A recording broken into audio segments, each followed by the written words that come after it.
Cuba kita renung balik. Setiap hari kita kerja, balik kerja rehat, lepas tu makan minum, lepas tu berhibur, lepas tu urus rumah tangga, lepas tu buat ibadah. Yang ni je. Kita tertinggal kerja yang nombor 7. Kerja nombor 7 ni sikit orang yang buat. Sebab itu umat Islam tertinggal. Apa dia kerja yang ke-7? Sebagaimana yang kita sebutkan tadi, kerja yang nombor 7 ini ialah tuntut ilmu-ilmu agama dan juga berdakwah. Ni dua benda yang umat Islam tinggal. Tiap-tiap hari kita kerja, tiap-tiap hari kita balik kerja, rehat, makan, minum, berhibur, urus rumah tangga, beribadah, semayang, zikir. Yang tu je kita buat. Yang ilmu baru nak masuk tak ada. Nak berdakwah keluar pun tak ada. Tu yang kita kata tadi. Ilmu dengan dakwah ni macam makan dengan buang air. Tiap-tiap hari kita makan, ada benda masuk dalam badan. Maksud dia setiap hari mesti ada ilmu agama baru yang masuk. Dan yang kedua, tiap-tiap hari kita buang air, maksud dia keluar daripada badan. Maksudnya tiap-tiap hari kita kena berdakwah pula. Macam mana cara berdakwah ni? Tak semestinya kita pergi berdakwah jauh-jauh. Cara berdakwah yang paling rendah, kita tunjuk contoh. Tunjuk contoh akhlak yang baik. Tunjuk contoh datang semayang ke surau. Tunjuk contoh kepada keluarga kita. Kita rajin baca Quran. Yang tu dakwah lah tu.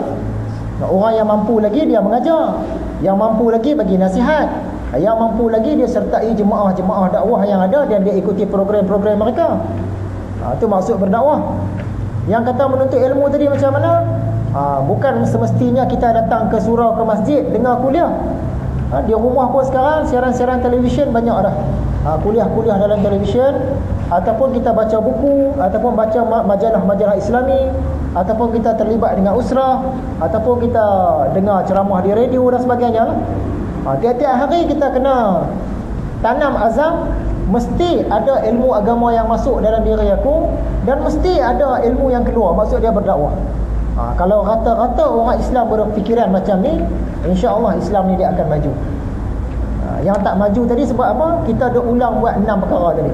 Kerja, rehat, makan, minum, berhibur, urus rumah, beribadah. Ulang yang tu. Yang tu je kita buat. Tu sebab umat Islam tertinggal. Hadirin yang dirahmati Allah sekalian. Ilmu jalan ke akhirat. Kata Imam Al-Ghazali, jika engkau mengatakan, huraikanlah kepada aku dengan jelas akan ilmu jalan ke akhirat itu yang menunjukkan isi serta tujuannya, sekalipun huraian itu tidak sampai benar-benar terperinci. Sekarang Imam Ghazali kata dia nak cerita ilmu jalan ke akhirat. Dalam dunia kita ini banyak macam-macam jenis ilmu. Mana satu ilmu yang dia jalan ke akhirat? Kadang-kadang kita tuntut ilmu yang biasa-biasa, dia guna untuk dunia saja. Ni ilmu untuk akhirat, ni ilmu apa? Ni nak cerita. Kata Imam Al-Ghazali, maka ketahuilah bahawa ilmu jalan ke akhirat itu ada dua macam. Jadi ilmu yang nak menuju ke akhirat ni ada dua jenis. Yang pertama namanya ilmu mukasyafah. Yang kedua namanya ilmu muamalah. Ilmu mukasyafah, ilmu muamalah. Mukasyafah, muamalah. Kita nak kenal satu-satu. Ilmu mukasyafah ni ilmu apa? Ilmu muamalah ni ilmu apa? InsyaAllah pada malam ini kita tengok ilmu mukasyafah. Bukan kita nak belajar ilmu mukasyafah. Ilmu ni sangat susah untuk dia belajar. Kita orang biasa tak belajar pun ilmu ni. Yang kita nak belajar nanti ilmu muamalah. Cuma pada malam ini kita nak mengenal ilmu mukasyafah ni ilmu yang macam mana. Nak kenal saja, bukan nak belajar. Nak belajar kita tak mampu. Kata Imam Ghazali,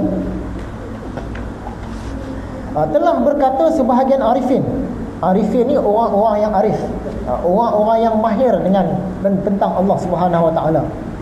Kata orang-orang arif, orang yang tidak mempunyai bahagian daripada ilmu mukasyafah ini, aku khawatir akan buruk kesudahannya, yakni mati dalam keadaan yang rugi.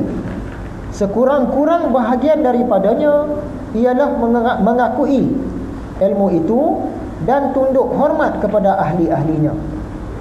Kata orang-orang arif, sebagaimana yang dipetik oleh Imam Al-Ghazali, orang-orang arif ni dia risau, seandainya kita orang biasa ni tak ada ilmu mukasyafah, Tak ada ilmu mukasyafah dia takut. Siapa-siapa tak ada ilmu mukasyafah, ilmu kasyaf ni, dia akan mati dalam keadaan rugi.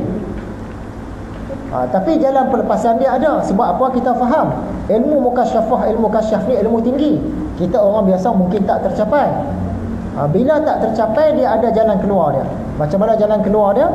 Sekurang-kurang bahagian daripadanya ialah mengakui ilmu itu. Kita mengaku, aku memang tak dapat nak kuasai ilmu mukasyafah, tapi ilmu tu memang ada. Ilmu ni memang wujud. Imam Ghazali kata ilmu kasyaf ni memang wujud. Kita mengaku macam tu pun dah selamat dah. Tak payah kita nak belajar, nak mendalami ilmu mukasyafah. Satu lagi, apabila kita tahu satu-satu orang ulama tu ada ilmu mukasyafah, kita hormat dengan ulama tu. Cukuplah. Kita nak belajar ilmu mukasyafah tak sampai, sebab ilmu tinggi, ilmu kasyaf. Jadi cara kita nak selamat supaya tak mati rugi, cara dia kita mengaku memang ilmu mukasyafah ni memang wujud. Dan yang kedua, kita hormat orang yang ada ilmu mukasyafah. Kita tak ada, tak apa. Berkata yang lain, orang yang ada padanya dua perkara, tidak akan terbuka baginya sedikit pun daripada ilmu mukasyafah ini, iaitu berbuat bid'ah dan atau takbur. Siapa yang suka buat bid'ah, siapa yang takbur diri, memang tak dapatlah ilmu mukasyafah ni. Dia belajar pun tak boleh dapat.